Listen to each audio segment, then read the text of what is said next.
Some actions, if undertaken by individuals or companies, are deemed illegal by the law. However, when performed by banks, they are considered above the law and are termed as a global banking system. We are not discussing money laundering here. We are talking about creating money from nothing. In our modern world, we're surrounded by the tangible, crinkling bills in our wallets and the numbers on our screens that represent wealth. But what if I told you that a significant portion of the wealth we see is, well, not quite what it seems? Welcome to How to Make Money from Nothing, a journey into the enigmatic world of banking, where institutions have mastered the art of creating money from thin air. And let's see how banks generate their profits and how we as customers contribute to them.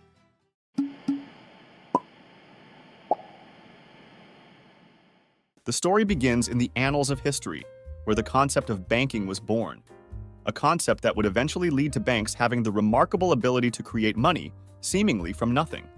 Long before the gleaming skyscrapers of modern financial districts, ancient civilizations engaged in trade and commerce.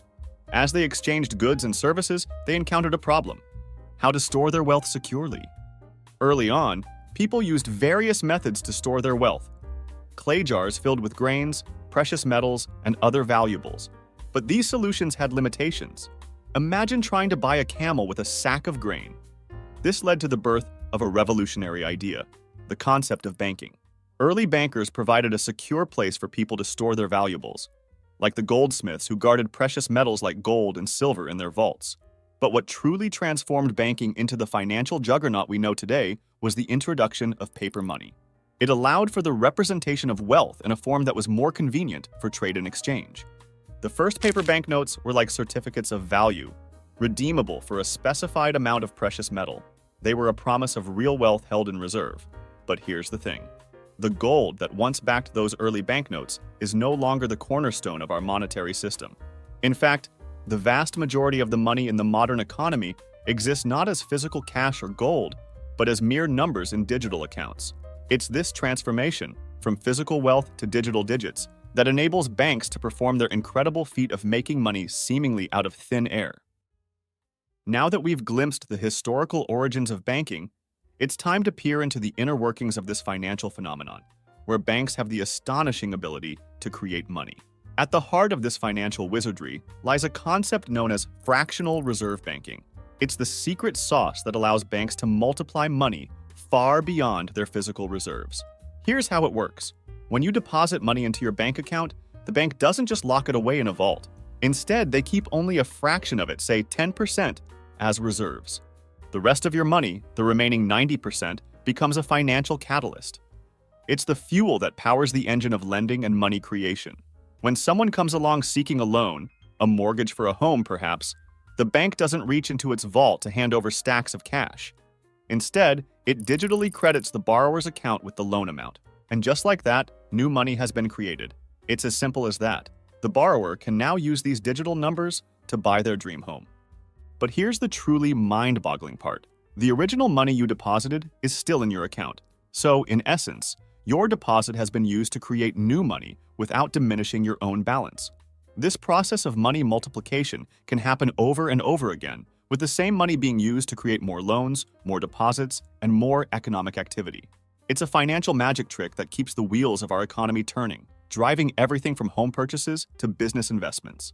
If every individual and entity were to simultaneously demand their digital funds from banks, it could lead to chaos within the financial system. The reality is that the vast majority of the money in the modern economy exists only as digital entries on balance sheets, far exceeding the physical currency in circulation.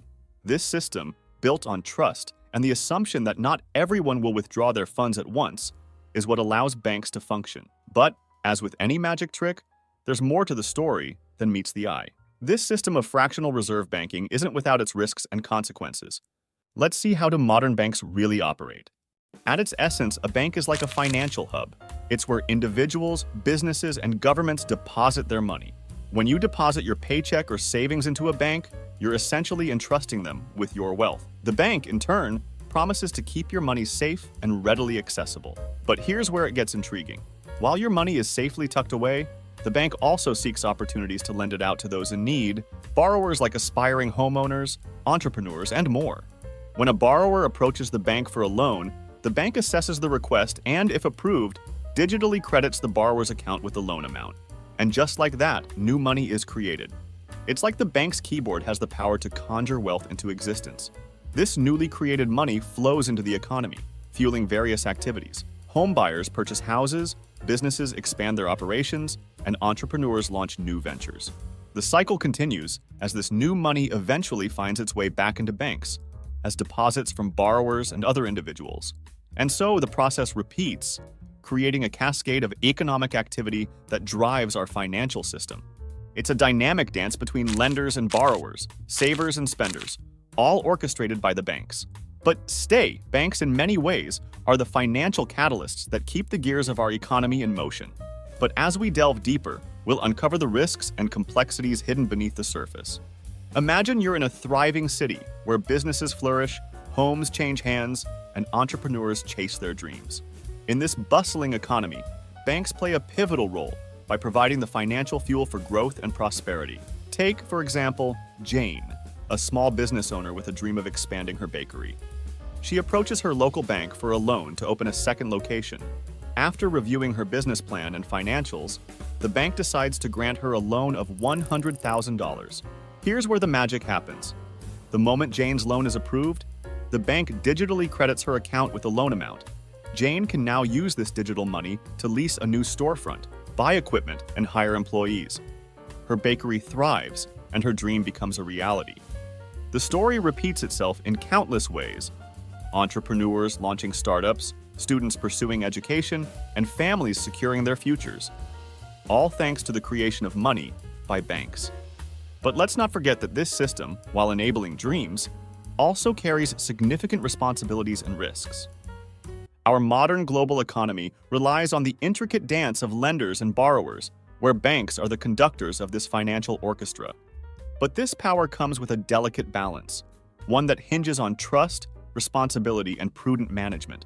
Governments and regulatory bodies have a critical role in ensuring that banks operate within the bounds of safety and stability.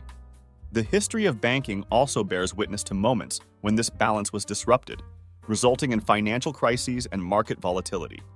The 2008 financial crisis serves as a stark reminder of the risks involved when the line between responsible lending and excessive risk-taking blurs. It's essential to recognize that the power to create money can be a double-edged sword.